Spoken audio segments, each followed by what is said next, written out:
Selamat pagi untuk teman-teman dengan Bapak. Di pagi hari ini saya akan presentasi saya bab 7 aspek keuangan yang disusun oleh saya sendiri, Indri Maya Taurisi, dengan NIM 2021 0410 14183.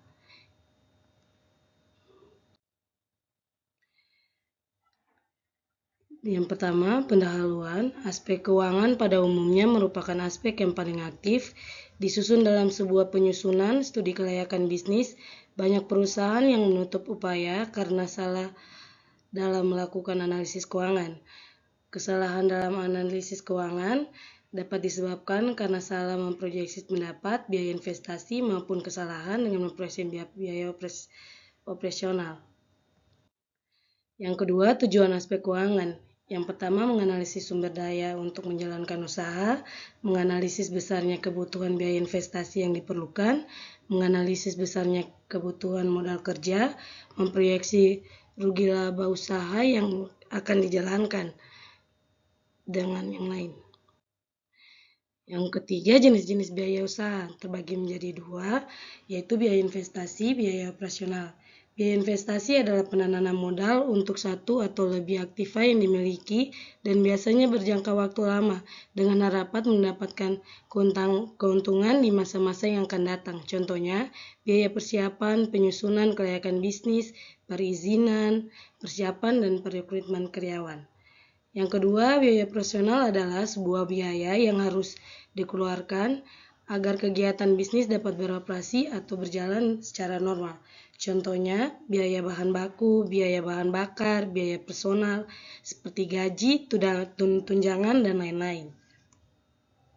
Yang keempat, jenis-jenis modal terbagi menjadi dua, modal sendiri dan modal asing. Modal sendiri merupakan modal yang berasal dari pemilik perusahaan yang tertanam dalam perusahaan untuk jangka waktu yang tidak tertentu, yang seperti modal saham, cadangan, dan laba ditahan. Yang kedua, modal asing. Modal asing merupakan modal yang berasal dari luar perusahaan yang sifatnya sementara bekerja dalam suatu perusahaan. Yang terbagi menjadi tiga, utang jangka pendek, utang jangka menengah, utang jangka panjang. Berikutnya, penyusutan aktiva tetap. Metode penyusutan dalam aspek keuangan penting untuk menilai aktiva tetap yang digunakan akan mengalami pengurangan fungsi karena faktor dipakai, umur, dan kerusakan-kerusakan. Oleh karena itu, besarnya pengurangan fungsi aktiva harus diperhitungkan sebagai biaya. Untuk menghitung biaya penyusutan per periode akuntansi memerlukan informasi-informasi seperti yang pertama, harga perolehan aset, yang kedua, nilai sisa, yang ketiga, umur ekonomis. Selanjutnya, metode penghitungan penyusutan terbagi menjadi tiga metode. Yang pertama, metode garis lurus, yang kedua, metode jam jasa, yang ketiga, metode hasil produksi. Metode garis lurus merupakan metode yang mengasumsi bahwa beban penyusutan setiap periode adalah sama. Oleh karena itu, metode ini merupakan metode yang paling sederhana dan paling banyak digunakan. Metode ini menggunakan asumsi-asumsi sebagai berikut. Yang pertama, kegunaan ekonomi aktiva menurun secara proporsional setiap periode akuntansi. Yang kedua, biaya reparasi setiap periode akuntansi relatif tetap.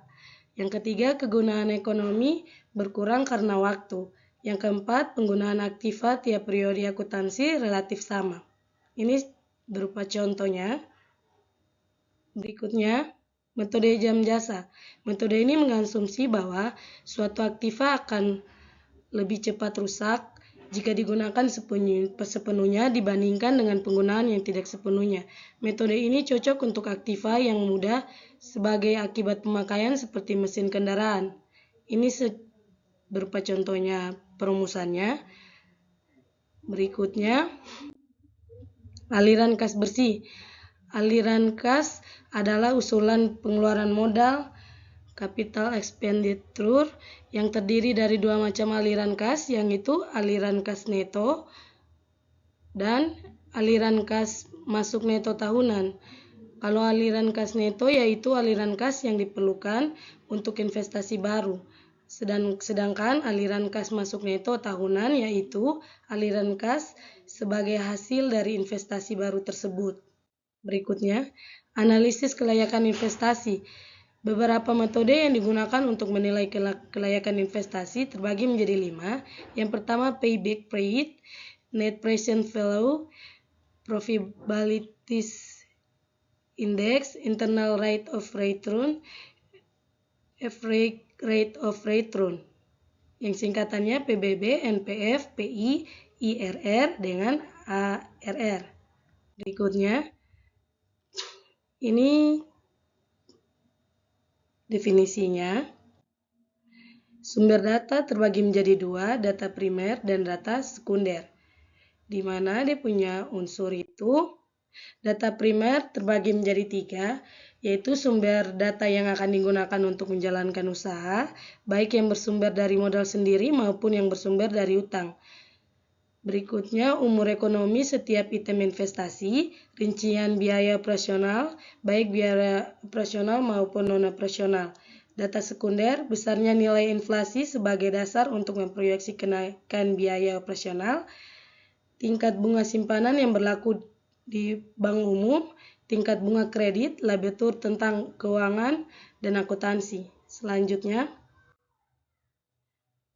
responden atau narasumber merupakan calon pelaku usaha untuk mengetahui persiapan pemodalan serta sumber-sumber dana yang akan digunakan untuk menjalankan usaha, pemasok barang dan jasa investasi maupun operasional untuk mengetahui harga setiap investasi dan item operasional. Ketiga, pengusaha atau pihak yang memiliki pengalaman tentang bisnis yang akan dijalankan.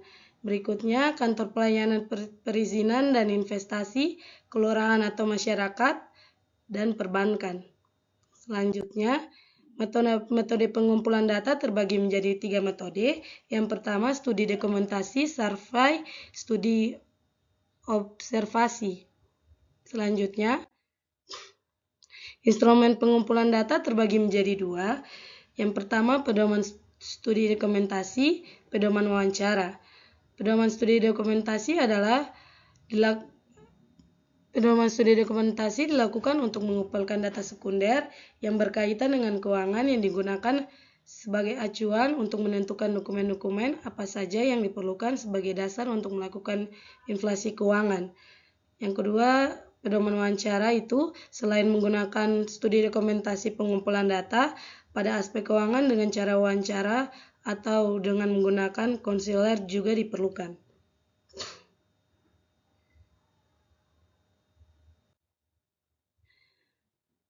Terima kasih atas perhatiannya untuk Bapak dengan teman-teman semua. Ini hasil presentasi saya di hari ini. Semoga bermanfaat bagi kita semua. Terima kasih.